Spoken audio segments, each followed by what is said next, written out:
ನಮಸ್ಕಾರ ಸ್ನೇಹಿತರೆ. ಹಿಂದಿನ ಭಾಗದಲ್ಲಿ ಶ್ರೀನಿವಾಸ ಶ್ರೋತ್ರಿಯವರ ಕುಟುಂಬ, ನಂಜುಂಡ ಪಂಡಿತರ ಅಕಾಲಿಕ ಮರಣ ಮತ್ತು ಕಾತ್ಯಾಯಿನಿಯ ವಿಧವೆಯಾದ ಘಟನೆಯವರೆಗೆ ನೋಡಿದ್ದೆವು. ಓಕೆ, ಹಿಂದಿನ ಭಾಗದಲ್ಲಿ ಆ ಒಂದು ಘಟನೆಯ ನಂತರ ಪ್ರತಿಯೊಬ್ಬರ ಜೀವನ ಹೇಗೆ ಬದಲಾಗುತ್ತದೆ ಎಂಬುದನ್ನು ತಿಳಿದುಕೊಳ್ಳೋಣ. ಓಕೆ, ಸೊ ಆ ಘಟನೆ ನಡೆದ ಮೇಲೆ ಅವರಲ್ಲಿ ತುಂಬ ಹೇಳಲಾರದ ದುಃಖವು ಆರಂಭಿಸುತ್ತದೆ. ಓಕೆ, ಅದರಲ್ಲಿ ಚಿಕ್ಕ ಮಗನಾದ ಶ್ರೀನಿವಾಸ ಸೀನಿ ಅಂತ. ಓಕೆ,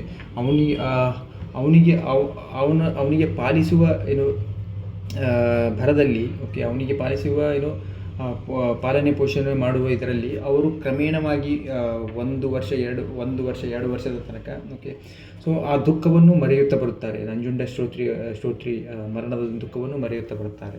ಓಕೆ, ಅದರಲ್ಲಿ ಹಾಗೆ ಕಾತ್ಯಾಯಿನಿ ಕೂಡ, ಓಕೆ, ಅವಳು ಯಾವುದೇ ಥರ ಕೋಪ ಬರುವುದಿಲ್ಲ ಮನೆಯವರ ಹತ್ತಿರ. ಓಕೆ,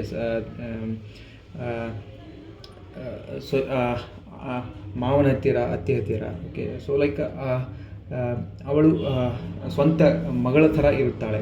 ಓಕೆ, ಹಾಗೆ ಜೀವನ ನಡೆದು ಬರುತ್ತದೆ.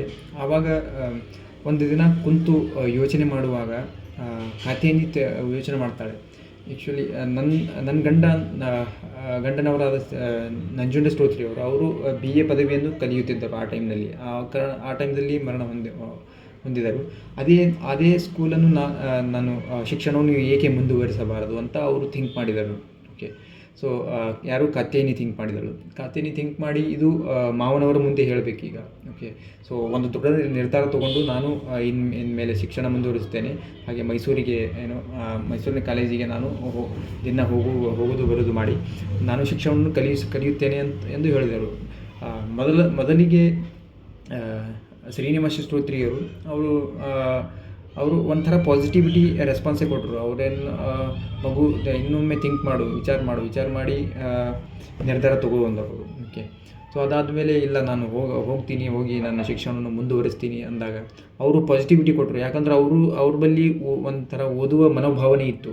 ಓಕೆ, ಸೊ ಆ ಥರ ಶಿಕ್ಷಣವನ್ನು ಪಡೆದಿದ್ದರು. ಓಕೆ, ಅದೇ ಯಾಕೆ ಈ ಮಗು ಕೂಡ ಕಲಿಬಾರ್ದು, ಇಷ್ಟು ದಿನ ಈ ಮನೆಯಲ್ಲಿ ಕೂತು ಆಕೆಗೆ ಲೈಕ್ ಬೇಸರವಾಗಿರುತ್ತೆ. ಓಕೆ, ಆಕೆನೂ ಡೈಲಿ ಹೋಗ್ತಾ ಬರ್ತಾ ಮಾಡಿ ಆಕೆನೂ ಶಿಕ್ಷಣವನ್ನು ಕಲಿಯುತ್ತಾಳೆ ಅನ್ನುವ ಆಶೆ ಅವರಲ್ಲಿ ಹುಟ್ಟು ಬಂದಿತ್ತು. ಅದು ಮನೆಯಲ್ಲಿ ಎಲ್ಲರೂ ಡಿಸ್ಕಷನ್ ಮಾಡಿ ಕಾತ್ಯಾಯಿನಿಗೆ ಕಳಿಸಿಕೊಟ್ಟರು. ಓಕೆ, ಕಾತ್ಯಾಯಿನಿ ಅಲ್ಲಿ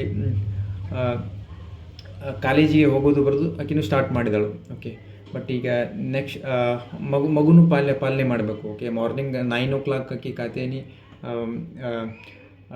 ಕಾಲೇಜಿಗೆ ಹೋಗಿ 6:30 ಅನ್ನುವಷ್ಟರಲ್ಲಿ ಆಕೆ ಮನೆಗೆ ಬರ್ತಿದ್ಳು. ಓಕೆ, ಅಲ್ಲಿ ಒಂದು ಟ್ರೈನ್ ಇತ್ತು, ಟ್ರೈನಿನ ಮುಖಾಂತರ ಹೋಗಿ ಬರ್ತಿದ್ಳು ಆಕೆ. ಓಕೆ, ಸೊ ಇದಾದ ಮೇಲೆ ಕಾಲೇಜಿನಲ್ಲಿ ಕಾತ್ಯಾಯಿನಿ ಜೀವನ ಹೇಗಿರುತ್ತದೆ, ಅಲ್ಲಿ ಅವಳಿಗೆ ಯಾರೆಲ್ಲ ಪರಿಚಯವಾಗುತ್ತಾರೆ, ಅವಳ ಜೀವನದಲ್ಲಿ ಯಾವ ಹೊಸ ಬದಲಾವಣೆಗಳು ಆರಂಭವಾಗುತ್ತವೆ, ಅದರ ಬಗ್ಗೆ ಮುಂದಿನ ಭಾಗದಲ್ಲಿ ತಿಳಿದುಕೊಳ್ಳೋಣ. ಓಕೆ, ಸೊ ನಾವು ವೆರಿ ಸ್ಲೋಲಿ ಹೋಗೋಣ. ಓಕೆ, ಸೊ ಹಂತವಾಗಿ ಪುಸ್ತಕವನ್ನು ನಾನು ಆ್ಯಕ್ಚುಲಿ ಓದ್ತಾ ಇದ್ದೀನಿ. ಓಕೆ, ಸೊ ಓದಿ ನನಗೂ ಅನ್ನಿಸ್ತು, ನಾನು ಓದಿ ಏನು ನನ್ನ ಬಳಿ ಏಕೆ ಇಟ್ಕೊಂಡ್ಕೊಂಡಿರ್ಬೇಕು. ಅಟ್ಲೀಸ್ಟ್ ಎಲ್ಲರಿಗೂ ಒಂಥರ ಹೇಳಿದ್ರೆ ಅವರು ಸಾಹಿತ್ಯದ ಮೇಲೆ ಆಸಕ್ತಿಯನ್ನು ಹುಟ್ಟಬಹುದು, ಪುಸ್ತಕದ ಓದುವುದ ಮೇಲೆ ಆಸಕ್ತಿಯನ್ನು ಹುಟ್ಟಬಹುದು.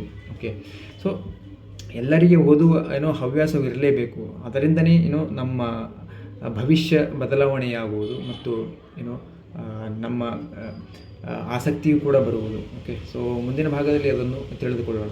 ಧನ್ಯವಾದಗಳು.